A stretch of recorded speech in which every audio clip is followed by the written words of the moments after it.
오늘 성경 말씀 구약성경 10편입니다. 10편 25편 10절 말씀입니다. 10편 25편 10절 말씀 제가 봉독하도록 하겠습니다.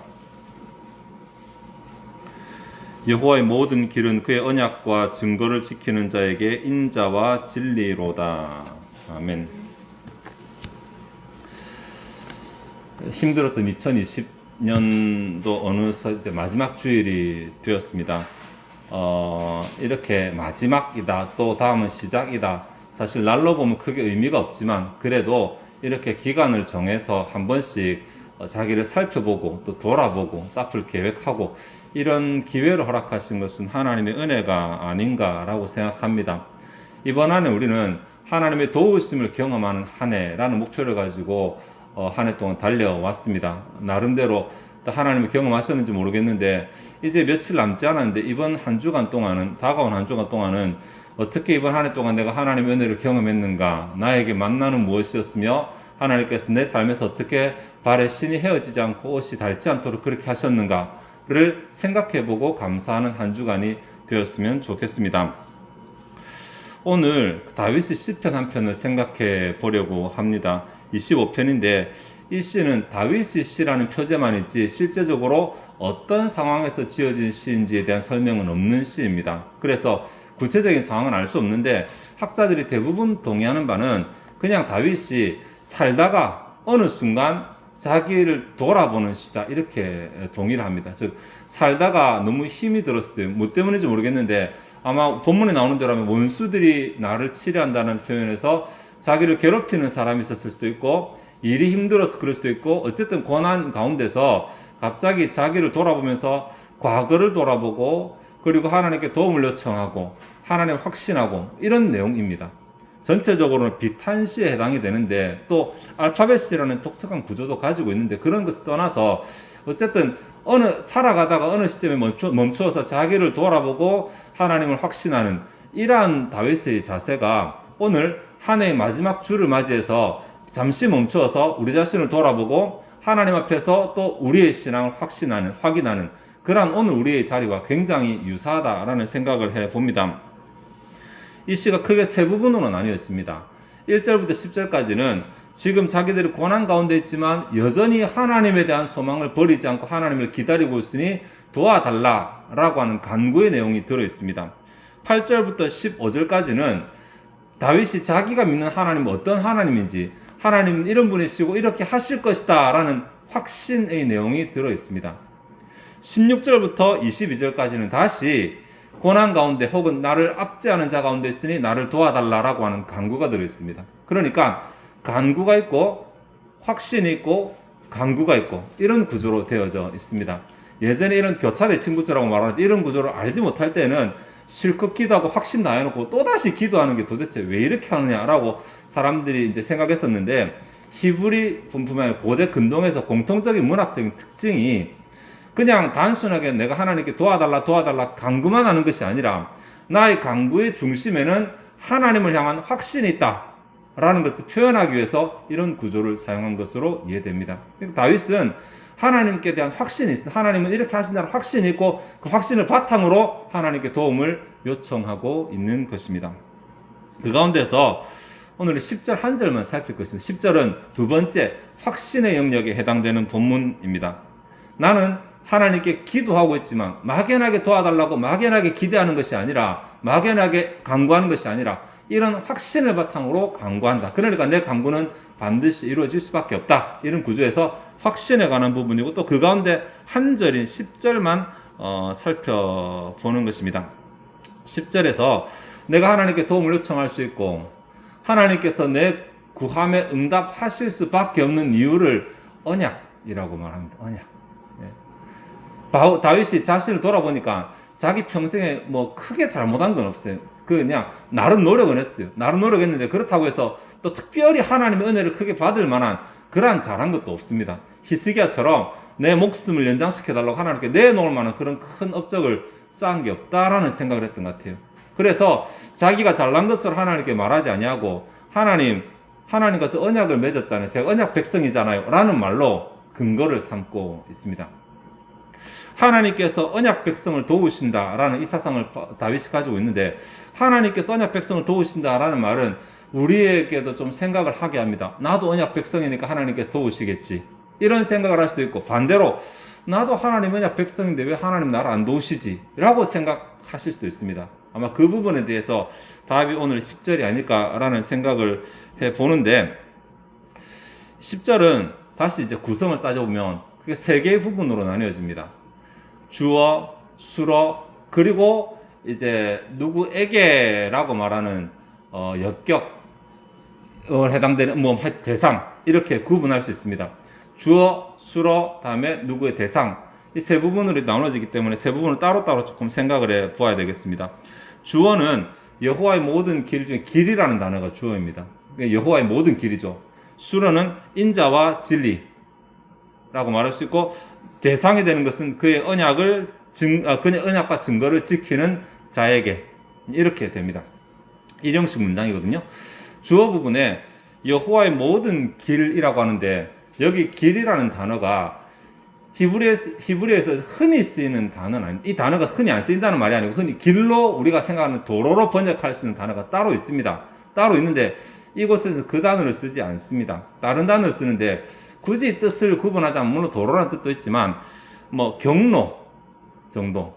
도로하고 경로는 조금 다르죠, 그죠? 뉘앙스 구분하시겠죠? 도로는 그냥 우리가 서울에 간다 그러면 서울에 갈 수 있는 도로는 굉장히 많습니다. 가지수는 굉장히 많지만, 경로는 실제 그 가운데서 내가 밟고 지나가는 땅이잖아요. 그러니까 이곳에서 여호와의 경로라고 말하는 것은, 여호와의 길이라고 말하는 것은 여호와께서 행하시는 방식, 여호와께서 실제로 행동하시는, 움직이시는 방식과 관련된다고 할 수 있습니다. 4절을 한번 보시면, 여호와여 주의 도를 내게 보이시고 주의 길을 내게 가르치소서라고 말하는, 여기 주의 도, 주의 길 할 때 도, 길이 아까 제가 말한 도로라는 단어와 경로라는 단어 같이 쓰이고 있습니다. 결국은 이게 주께서 어떻게 행하시는지, 그리고 주께서 어디 계시는지를 알려달라라고 하는 것인데, 이 문맥 가운데서 지금 다윗이 간구하는 내용, 4절은 간구해 드렸으니까, 하나님, 제가 지금 문제 가운데 있는데 하나님을 발견할 수 없으니까 하나님 어디 계신지 좀 알려주세요 라는 말이거든요. 하나님께서 어떻게 행하시는지 제가 좀 알아야 그 행하시는 그 하나님의 경로 안에 내가 들어가서 하나님을 만나고 하나님을 경험할 수 있으니까 저에게 좀 알려달라고 간구하는 내용입니다. 그에 대해서 화답하듯이 10절에 여호와의 길은 무엇이다 라고 말을 하는 것입니다. 자문자답인가 라고 생각하실지도 모르겠지만은, 4절은 간구의 영역에 속한 것이고 10절은 확신의 신앙 고백에 속한 것이거든요. 그러니까 내 인간적인 생각에, 내 지금 환경에, 내 육신적인 마음으로는 답이 보이지 않습니다. 그런데 내가 알고 있는 하나님, 내가 믿고 있는 하나님은 답을 가지고 계십니다. 이 두 가지 고백을 동시에 하고 있는 것입니다. 여러분 어떻습니까? 우리도 그렇잖아요. 실제 내 문제 가운데 하나님 보이지 않으시지만, 내가 알고 있는 하나님은 그 모든 문제를 해결하실 수 있는 분이거든요. 그때 우리는 어떻게 생각합니까? 지금 다윗은 자신의 간구의 중심에, 간구의 바탕에 확신을 두고 있습니다. 그런데 혹시 우리가 그 순서가 잘못돼가지고 하나님 살아계시지, 하나님 능하시지, 하나님 다 하시지, 그런데 내 문제는 하나님 안 계셔, 이렇게 혹시 생각하시는 분 안 계십니까? 다시 반대로, 내 문제는 답이 없지, 그런데 하나님은 살아계시고 하나님은 역사하시지, 이런 생각을 가지고 있는지, 반대로 하나님은 살아계시지 그런데 내 문제는 신경 안 쓰시지 라고 생각하시는지, 어느 것이 더 우선이 되는 가치관을 가지고 있느냐에 따라서 나의 자세도 그리고 나의 앞날도 달라지게 될 것입니다. 두 번째로 수로 부분인데, 인자와 진리라고 하는 부분입니다. 주어와 함께 생각하면 여호와의 모든 길, 모든 그 경로, 행로는 인자와 진리다. 이 부분까지만 보면 정말 해석하기 어려운 문장입니다. 다행히도 10절 뒷부분, 우리 한글 성경은 뒤에 안 나오지만 히브리어 성경은 누구에게나 대상이 뒤에 나오거든요. 이 부분을 같이 생각하면, 누구에게 인자와 진리다 라고 되니까, 여호와의 길이 누군가에게는 인자와 진리로 나타나는구나 라고 우리가 받아들일 수 있습니다. 누군가에게는 인자와 진리로 나타나는데, 누군가는 조금 이따 생각하고 인자와 진리라는 부분을 또 좀 생각을 해야 되는데, 사실 인자와 진리는 구약 성경에 종종 나타나는 단어들입니다. 같이 붙어가지고 하나님에 대해서 나타내실 때 혹은 또 언약과 관련해서도 그럴 때 굉장히 종종 나타나는 단어인데 일반적인 그런 의미도 생각할 수 있고 또 중언법으로 봐가지고 뭐 확실한 진리 이렇게도 볼 수 있는데 다행스럽게도 오늘 시편 25편 안에 이 단어들이 또 쓰이고 있습니다. 그러니까 가까운 문맥을 통해서 이 단어의 뜻을 조금 생각해 보도록 하겠습니다. 인자라는 단어가 헤세드라는 히브리어거든요. 이 단어는 뭐 사랑이라든지 은혜라든지 자비라든지 뭐 인자라든지 굉장히 좀 넓은 뜻을 가지고 사용되는 단어입니다. 그런데 어떤 학자가 이 단어를 가지고 언약적 신실함에 대한 확실성이라는 뜻으로 해석을 했습니다. 언약적 신실함에 대한 확실성 혹은 이 말은 뭐냐면 반드시 언약을 이행하신다라는 것입니다. 네. 본래 헤세드라는 단어가 그냥 구제할 때 자비 나보다 모자란 사람에게 주는 이런 차원의 단어인데 구약에서 이 단어들이 사용된 용례들을 쭉 보니까 대부분이 특별히 하나님께서 사람에게 이 단어를 쓰실 때만큼은 언약에 근거해서 반드시 벗어나지 않고 언약대로 베풀어 주시는 뜻으로 사용되었더라라는 것입니다. 특별히 그 상대가 받을 만한 자격이 없음에도 불구하고 하나님께서 언약 때문에 그 사람에게 자비를 베푼 그런 문맥에서 사용되어서 언약적 신실함에 대한 확실성이라고 이렇게 보았습니다. 근데 본문에도 그런 뉘앙스가 좀 나타납니다. 본문에 이 단어가 3번 사용되거든요. 그 중에 한 번이 7절에 보시면 여호와여 내 젊은 시절의 죄와 허물을 기억하지 마시고 주의 인자하심을 따라 주께서 나를 기억하시되 주의 선하심으로 하옵소서. 여기 내 젊은 시절의 죄와 허물을 기억하지 마시고 주의 인자하심을 따라 기억해 달라라고 말합니다. 그러니까 주님은 원래 인자하신 분이시면 동시에도 공의의 하나님이시기도 하거든요. 근데 그걸 벗어날 수 없어요. 근데 이곳에서 공의의 하나님의 속성을 파괴하시라는 말이 아니라 언약 때문에 저를 좀 기억해 달라. 제가 하나님 언약 백성이 아닙니까?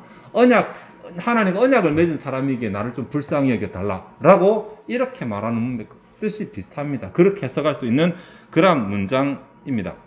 그러니까 여기 인자와 진리할 때 인자라는 말은 하나님께서 언약에 신실하신 분이시다 라고 볼 수 있고 진리라는 단어는 역시 굉장히 다양하게 번역이 됩니다. 뭐 진실, 참, 뭐 이런 뜻도 있고 확실함, 뭐 굳어 있는 뭐 이런 뜻도 있고 굉장히 다양한 뜻을 가지고 있는 단어인데 이 단어 역시 오늘 그 시편 25편 안에 다른 곳에서도 쓰인 예가 있습니다. 5절에 보면 주의 진리로 나를 지도하시고 교훈하소서. 주는 내 구원의 하나님이시니 내가 종일 주를 기다리나이다. 맨 앞부분에 주의 진리로 나를 지도하시고 교훈하소서라고 하는 부분입니다. 지도하시고 교훈하신다라고 하는 것이니까 우리로 쉽게 말하면 교과서잖아요. 그러니까 진리, 그러니까 여러 가지 의미 가운데서 특별히 교과서적인 기능을 가지는 게 우리가 흔히 생각하는 주의 말씀입니다. 주의 말씀. 성경, 그때는 성경이 없었으니까 뭐 율법 이 당시에 썼던 거 따진다면 혹은 율법의 규칙 뭐 이런 것들이 됩니다. 어쨌든 여기서 말하는 진리는 참이고 확실하고 이런 여러 가지 뜻 가운데서 그것이 아니라 하나님의 기준이 되는 뭔가 하나님의 말씀, 우리의 삶의 기준이 되거나 규칙이 되는 그런 말씀과 관련된 것이라고 생각할 수 있습니다. 정리하면 인자와 진리라는 것은 하나는 하나님께서 언약에 신실하시다. 하나님께서 언약대로 행하신다는 것이고 두 번째는 말씀 가운데 행하신다는 것이잖아요. 네. 그러니까 하나님께서 언약을 행하실 때 말씀의 범위를 벗어나지 않고 언약으로 행하신다. 혹은 하나님께서 행하시는 그 방식은 말씀 안에 들어있다. 어떻게 하더라도 뭐 같은 내용입니다. 하나님께서 누군가에게 언약적으로 신실하게 대우하시고 말씀에 기록된 대로 하십니다. 말씀에 미리 기록된 말씀이기 때문에 약속이라고도 말할 수 있거든요. 하나님께서는 언약에 신실하게 행하시고 반드시 먼저 말씀하신 대로 행하십니다. 약속하신 대로 실행하십니다. 선포하신 대로 행동하십니다. 이것이 오늘 본문에서 주어와 수로에 대한 내용입니다. 더군다나 모든 길이라고 했죠. 여호와의 모든 길. 왜 여기서 여호와의 모든 길이라는 단어를 썼을까라는 것인데 이게 사실 이제 시가 감성 언어거든요. 여호와의 모든 길이 이렇게 된다라는 말은 여호와께서는 이렇게만 행동하신다는 말과 같습니다. 반드시 행동하신다는 말과 같습니다. 왜냐하면 모든 길이기 때문에 예외가 없거든요. 그래서 실제로 이 부분을 화용론으로 볼 때에 여호와께서 누군가에게는 반드시 혹은 여호와께서 누군가에게는 이렇게만 행동하신다. 여호와의 행로가 그렇으니까 그 대상에게 이제 그럼 그 대상에 관심이 가겠죠, 그죠? 그 대상 부분 좀 생각해 보겠습니다. 10절 세 번째 부분인데 그의 언약과 증거를 지키는 자에게라고 하는 부분입니다. 여기 언약과 증거라는 말이 방금 전에 인자와 진리라는 말과 그 의미와 굉장히 비슷합니다. 인자라는 것이 아까 언약적 신실함과 관련된다고 말했잖아요. 진리라는 것이 말씀 혹은 규정이라고 말했잖아요. 여기에 언약은 직접 언약이라 증거라는 말도 역시 하나님께서 행하신 말씀이거나 규정에 관한 혹은 약속에 관한 뉘앙스가 있거든요. 그러니까 사실 둘 다 똑같은 말입니다. 근데 방향이 달라요. 하나는 인자와 진리는 하나님과 관련돼서 사용된 말이고 언약과 증거는 사람과 관련돼서 쓰인 말입니다. 그러니까 결국 대상은 같은데 하나님께서 이것 가운데는 언약 하나라고 해야 되고 언약 혹은 말씀, 약속 뭐라고 해야 되는데 하나님도 이것 때문에 행하시고 다음에 우리에게도 이것을 행하라고 요구하시는 것입니다. 하나님께서 누구에게 이러한 은혜를 베풀어 주는지 누구에게 언약적 신실함을 약속을 주시고 복을 주시고 말씀대로 행하시냐면 또 같은 그것을 지키는 자에게 라고 그렇게 말하는 것입니다. 하나님 언약을 지키는 자에게. 언약을 지킨다라는 말은 하나님과 계약 관계를 지켜나간다는 것입니다. 예, 계약 관계를 파괴하지 않는다라는 것입니다. 우리 생각에 나는 내 마음대로 살아가면서 하나님, 나는 하나님 언약 백성이니까 하나님 내 하나님이시니까 내게 잘 하시고 내게 복 주시겠지. 그런 일 없습니다. 그런 일이 있었으면 이스라엘이 왜 아수르에게 멸망당하고 유다가 왜 바벨론에 멸망당했겠습니까? 하나님 언약 백성인데. 예. 그들이 잘못하니까 하나님께서 그들에게 회개하라 말해도 듣지 않았잖아요. 결국 하나님께서 그들을 멸망시키셨거든요. 언약 백성임에도 불구하고. 그들을 미워해서가 아니라 그들을 사랑해서 그들을 멸망시키셨잖아요. 그리고 나중에 그들이 깨닫게 됐을 때 회복시켜 주시잖아요. 치시거든요. 우리가 하나님의 자녀이기 때문에 내 마음대로 살면서 하나님의 언약을 착각하고 있다 하나님께서 오히려 더 우리를 때리실 수도 있습니다. 하나님께서 누구에게 때리심이 아니라 은혜를, 누구에게 능력을, 누구에게 자비를, 누구에게 약속의 성취를 허락하시냐면 역시 그 언약을 귀하게 여기는 사람, 그 언약을 기억하는 사람, 그 언약을 지키는 사람, 하나님의 증거를 기억하고 지키는 사람, 약속을 증거하고 지키는 사람, 약속의 기준에서 벗어나지 않고 말씀 안에 머무는 사람에게, 그런 자에게 하나님은 반드시, 하나님은 확실히 하나님의 인자와 진리를 나타내십니다. 여기 지키는이라는 단어가 분사형이거든요. 분사형이라는 말은 지속된다는 말입니다. 그러니까 한번 결단하고 가하고 예배 시간에 지켜야지 라고 생각하는 것이 아니라 실제로 그의 삶 가운데서 지키며 살아가는 삶을 말하는 것입니다. 나의 기본적인 삶의 자세가 나는 하나님 언약 백성이니까 하나님 언약 백성의 삶을 지키며 살아가야지 라는 기본적인 자세를 가지고 그렇게 노력하는 사람, 물론 실패할 때도 있고 실수할 수도 있지만 기본적인 나의 삶의 자세가 그러한 사람을 말합니다. 다윗이 평생에 실수했거든요. 그럼에도 불구하고 그의 기본적인 자세는 하나님의 언약을 지키는 자세였잖아요. 그러니까 하나님께서 다윗을 높이셨잖아요. 그렇습니다. 그러니 하나님께서 누구에게 언약적인 은혜를 베푸시고 약속의 성취를 주시는가라는 말은 결국은 우리가 그 누구에 해당되는가의 문제로 귀결됩니다. 우리가 하나님의 언약을 귀하게 여기는가? 우리가 하나님의 그 증거를 지키며 살아가는가? 그렇게 하려고 노력하는가? 쉽게 말해서 내 삶에 하나님 때문에의 결과가 나타나는가? 이렇게 바꿀 수 있겠습니다. 예. 하나님 때문에 내가 하고 싶은 거 안 한다든지, 하나님 때문에 하기 싫은 거 한다든지. 예. 사실은 내 마음은 이런데 하나님의 뜻은 내 마음과 달라요. 이 가운데서 내가 일단 모르겠다. 내 마음대로 하자. 이렇게 할 것인지, 그래도 하나님의 뜻이니까 내가 하나님의 뜻에 맞춰야지. 이렇게 할 것인지. 이것이 아마 가장 현실적인 적용이 되지 싶습니다. 내 삶에서는 이런 모습들이 얼마나 어떻게 나타나는지 아마 각자가 아실 건데, 하나님 때문에 삶이 나타난다는 것은 그 사람이 하나님의 언약을 지키고 살아가는 사람입니다.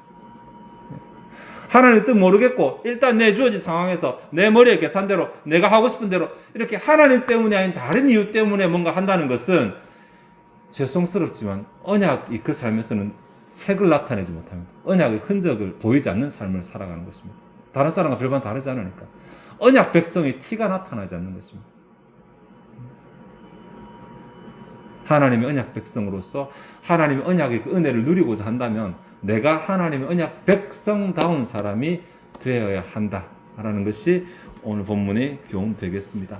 말씀 정리하겠습니다. 다윗은 살다가 보니까 고통 가운데 있었어요. 그렇게 그 상황 가운데서 갑자기 멈춰서서 자신을 돌아봅니다. 아휴, 내가 하나님 앞에 나름 한다고 노력했는데 그래도 별반 크게 내세울 만한 것은 없구나. 그래서 내가 잘난 것으로 하나님께 도움을 요청하려고 하니까 그런 게 자신이 잘 없었어요. 그래서 하나님께 언약을 바탕으로 요청합니다. 언약을 바탕으로 하나님께 요청하고 하나님께서 도와주실 것이라고 확신하는데 다윗의 확신 가운데 근거는 뭐냐면 그래도 내가 나름 언약을 지키는 삶을 살았다라는 것입니다. 뭔가 하나님 앞에서 크고 거대한 업적을 남기지는 못했어도 내 삶 가운데서 하나님 때문의 가치관, 언약을 지키는 가치관을 가지고 살았기 때문에 하나님께서는 반드시 내 삶을 도와주실 것이다 라고 이렇게 찬양하며 고백하고 있습니다. 우리가 시편, 뒤편 얘기는 알지 못하지만 다윗의 인생을 사니까 대체적으로 하나님 앞에서 복을 받은 삶을 살았잖아요. 복 때문은 아니더라도 어쨌든 다윗의 그 자세가 하나님 앞에 크게 여김을 받았다는 것을 여러분 잘 아실 것입니다. 목동의 아들로 태어나서 왕이 되어서 꽤 오랫동안 나라를 잘 다스렸고 다 자기 아들에게 큰 나라를 물려주게 되었고 뭐 그런 왕이잖아요. 그렇죠? 그러니까 우리의 삶이 혹은 우리의 지금 삶 가운데 고난이 있을 때 처음 했던 것처럼 고난을 크게 보고 하나님도 모르고 고난에 매여 사로잡혀 살아갈 것인가? 이 고난이 아무리 크다 하더라도 하나님은 이보다 더 크시고 하나님은 이것을 행하실 수 있는 분이라는 신앙 고백 가운데 살아갈 것인가를 결정해야 되고 하나님의 도우심을 구하고 하나님의 언약적 신실함과 그분의 약속을 내가 누리기 위해서는 내 기도도 중요하지만 간구도 중요하지만 내 삶이 나의 삶의 자세가 태도가 하나님 때문에 하나님 중심 하나님 우선의 삶을 가지고 살아가고 있는지도 점검해 보아야 한다는 것입니다. 이 두 가지가 갖춰진다면 나의 삶의 기본적인 자세가 하나님 때문에 하나님 우선의 삶의 가치관이 되고 그리고 내 필요한 것으로 언약을 바탕으로 하나님께 요청하게 될 때에 질서의 하나님께서 변하지 아니하시는 동일하신 하나님께서 다윗의 삶을 도우셨던 것처럼 우리의 삶을 도우시게 될 것입니다. 이번 한 해 우리가 하나님께 어떻게 잘 보여서 하나님 은혜를 받아 누렸는지 생각하고 또 며칠 동안 새로운 한 해 내가 혹 하나님 앞에서 언약을 지키는 삶을 내가 살지 못했다면 내 안에 그런 가치관이 부족했다면 내가 2021년도에는 더욱더 이 부분을 좀 확고해서 내 삶의 언약 기준을 두고 하나님 때문에 이것은 내가 지키겠다. 하나님 때문에 이런 것은 내가 양보하지 않겠다. 이런 결단을 하시고 그런 결단을 바탕으로 하나님께 요구하고 언약적으로 받아 누릴 수 있는 저와 여러분 되시기를 바랍니다. 기도하시겠습니다. 하나님 오늘 시편 25편의 내용을 통해서 다윗이 살다가 맞는 어려움 가운데 넘어지지 아니하고 하나님께 도움을 요청하는 내용을 생각해 보았습니다. 비록 그의 삶이 뾰족하게 하나님을 기쁘시게 한 것은 없는 삶이라 하더라도 기본적인 그의 삶의 자세가 하나님과의 언약을 귀히 여기며 하나님과의 언약을 지키기 위해서 노력하는 삶이었던 것을 생각해 보았고 그 가운데 하나님 그것을 바탕으로 하나님께 또다시 도우심을 요청하는 모습을 우리가 보게 됩니다. 우리의 모습과 비교해 봅니다. 지난 한 해 주님 은혜 가운데 살게 하심을 참 감사하지만 우리가 하나님께 언약적인 도움을 요청했을 때 주께서 우리에게 응답하셨는지 혹 하지 않으셨다면 우리의 삶의 자세가 언약을 귀히 여기지 않으면서 필요할 때만 하나님께 도움을 요청한 삶은 아닌지 되돌아보게 하옵소서. 우리의 부족한 것을 채워주시고 우리도 다윗과 같이 하나님을 경험할 수 있도록 혹은 하나님께 기대하는 바를 받아 누릴 수 있도록 우리의 삶의 자세, 삶의 축을, 삶의 자리를 언약의 자리에 고정시키기로 노력하는 자들이 되게 도와주시옵소서. 쉽지 않은 것 주님 아십니다. 하지만 하나님 어느 시대라고 언약의 자리를 지키는 것이 쉬운 시대는 없었다라는 것 또한 우리가 압니다. 우리의 노력하는 것 그 자체가 하나님 귀히 여기시는 줄 아오니 우리의 삶에서 그 자리를 지키기 위해서 발버둥 치는 삶을 살도록 도와주시옵소서. 이 시간 주 앞에 준비된 예물을 드리고자 합니다. 우리의 마음이 즐거이 하나님을 헌신하게 하옵소서. 감사드리며 예수 그리스도 이름으로 기도합나이다. 아멘.